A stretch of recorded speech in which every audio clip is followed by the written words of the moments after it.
Hello friends, हमारे body में दूसरे सिस्टम्स की तरह यूरिनरी सिस्टम की प्रॉपर फंक्शनिंग भी हमारे हेल्थ के लिए बहुत इम्पॉर्टेंट है। बहुत से लोग शर्म और सोशल स्टिग्मा के कारण यूरिनरी सिस्टम की बीमारियों की सीरियसनेस को अनदेखा करते हैं। हालांकि यूरिनरी ट्रैक्ट इन्फेक्शंस और उनके ट्रीटमेंट के बारे में जानना बहुत इम्पॉर्टेंट है, क्योंकि वे बहुत कॉमन है और बहुत सीरियस हो सकते हैं। इसीलिए आज का हमारा ये वीडियो यूरिनरी ट्रैक्ट इन्फेक्शंस पे है।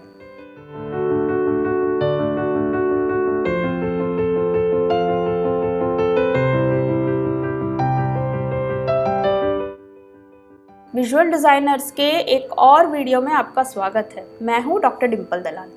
तो शुरू करते हैं यूटीआई या यूरिनरी ट्रैक्ट इन्फेक्शन पे हमारा आज का डिस्कशन। यूरिनरी ट्रैक्ट इन्फेक्शन या यूटीआई हमारे यूरिनरी सिस्टम के किसी भी पार्ट में होने वाला एक इन्फेक्शन है, जिसमें किडनीज, यूरेटर्स, ब्लैडर और यूरेथ्रा शामिल है। ज़्यादातर इन्फेक्शंस में lower urinary tract that is bladder और यूरेथ्रा इन्वॉल्व होते हैं। ब्लैडर के इन्फेक्शन को सिस्टाइटिस कहते हैं और यूरेथ्रा के इन्फेक्शन को यूरेथ्राइटिस कहते हैं। जब तक इन्फेक्शन ब्लैडर तक होता है वो पेनफुल और एनोइंग हो सकता है, लेकिन यदि इन्फेक्शन किडनी तक फैल जाए तो सीरियस कॉन्सिक्वेंसेस भी हो सकते हैं। किडनी के इन्फेक्शन को पाइलोनेफ्राइटिस कहते हैं। तो यूटीआई के कारण क्या है? यूरिनरी ट्रैक्ट इन्फेक्शंस आमतौर पर तब होते हैं जब बैक्टीरिया यूरेथ्रा के जरिए यूरिनरी ट्रैक्ट में एंटर करते हैं और ब्लैडर में मल्टीप्लाई होने लगते हैं। बैक्टीरिया यूरिनरी ट्रैक्ट में एक फुल ब्लोन इन्फेक्शन के रूप में बढ़ सकते हैं। यूटीआई यूजुअली ई कोलाई के कारण होता है, हालांकि कभी कभी दूसरे बैक्टीरियाज भी रिस्पॉन्सिबल हो सकते हैं, जैसे कि गोनोरिया, क्लैमिडिया या माइकोप्लाज्मा। चलिए देखते हैं कि यूटीआई के रिस्क फैक्टर्स क्या क्या है। पहला रिस्क फैक्टर है यूरिनरी ट्रैक्ट में ब्लॉकेजेस। किडनीज या एनलार्ज प्रोस्टेट की वजह से यूरिन ब्लैडर में ट्रैप हो सकता है, जिससे यूटीआई होने का रिस्क बढ़ जाता है।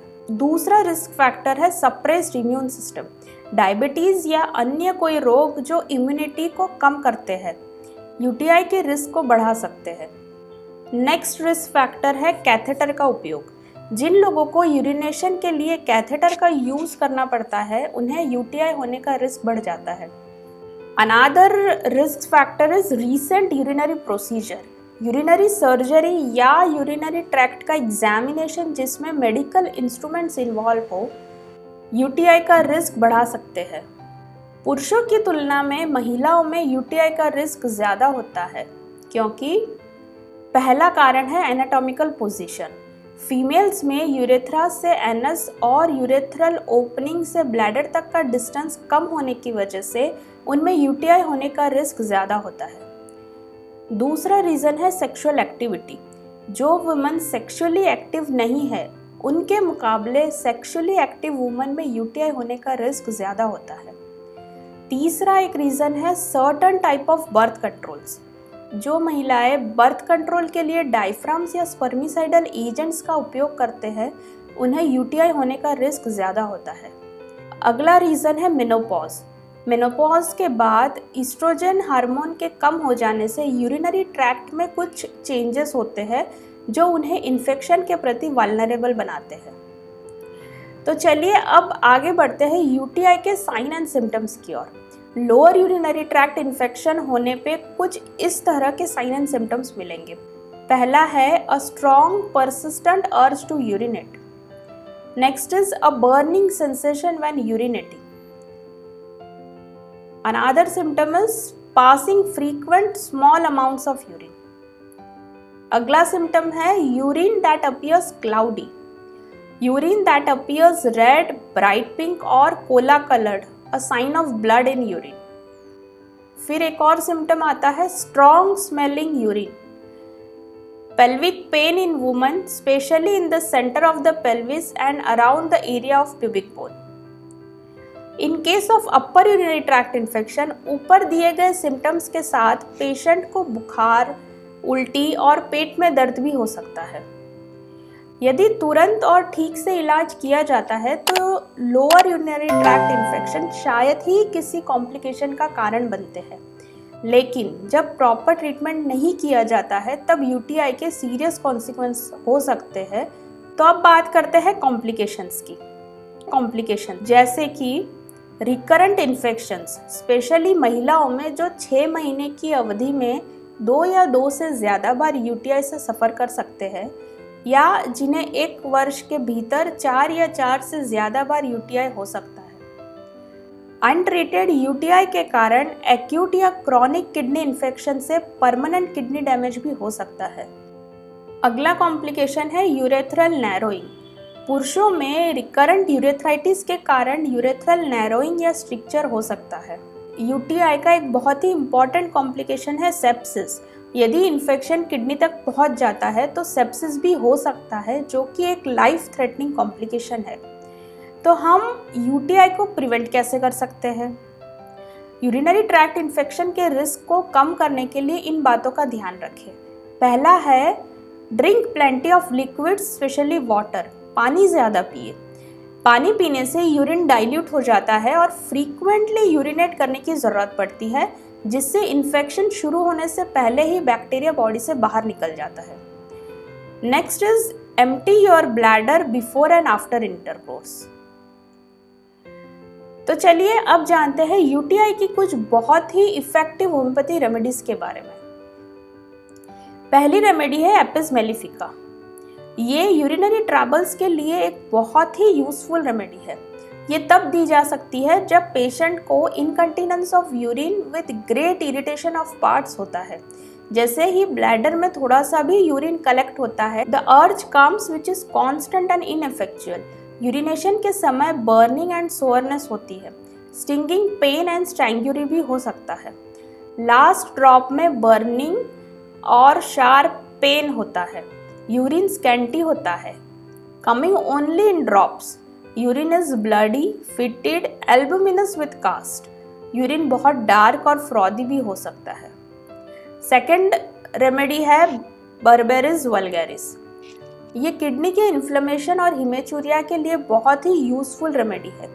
ये तब दी जा सकती है जब पेशेंट को बार बार यूरिनेट करना पड़ता है, फिर भी ऐसा लगता है कि कुछ यूरिन अभी भी रह गया है और ब्लैडर में जलन होती है। यूरिन फ्लो बहुत स्लो होता है।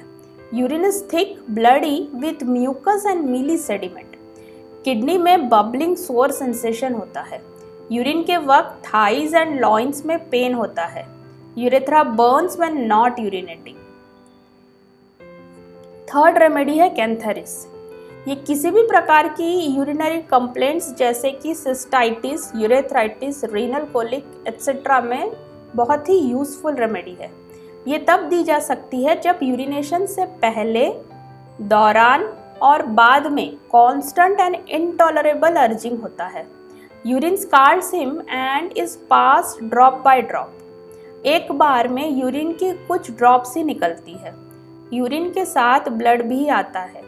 पूरे रीनल रीजन में कटिंग एंड बर्निंग के पैरोक्सिज्म्स होते हैं। रह रहकर दर्द उठता रहता है। यूरिन में पानी में चोकर की तरह दिखने वाले मेम्ब्रेनस स्केल्स होते हैं। Urine looks jelly like and shreddy. Next remedy is equisetum hyemale. इसकी मेन एक्शन ब्लैडर पे होती है। ये तब दी जा सकती है जब यूरिनेशन के लिए फ्रीक्वेंट और इनटॉलरेबल अर्ज होती है और यूरिन बंद होने पर तेज दर्द होता है। There is severe dull pain and feeling of fullness in bladder, जो यूरिनेशन से भी कम नहीं होता। यूरिन ड्रॉप बाय ड्रॉप ही फ्लो होता है। यूरिनेशन के वक्त यूरेथ्रा में शार्प बर्निंग और कटिंग पेन होता है। Next remedy is petroselinum. ये सिस्टाइटिस के लिए बहुत ही यूजफुल रेमेडी है। ये तब दी जा सकती है जब पेशेंट में sudden irresistible desire to urinate होता है। यूरिनेशन के दौरान पूरे पेरिनियम में बर्निंग और टिंगलिंग होता है।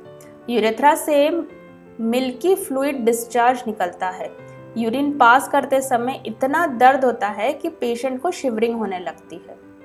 अगली रेमेडी है टेरिबिनथिना। ये किडनी के इन्फ्लेमेशन के लिए बहुत ही यूजफुल रेमेडी है। ये तब दी जा सकती है जब यूरिन में ब्लड आता है जो डार्क, पैसिव और फिटेड होता है। स्ट्रैंग्यूरी विद ब्लडी यूरिन होता है। Urine is scanty, cloudy, smoky, albuminous and has odor of violets. There is violent burning and drawing pain in kidney, bladder and urethra.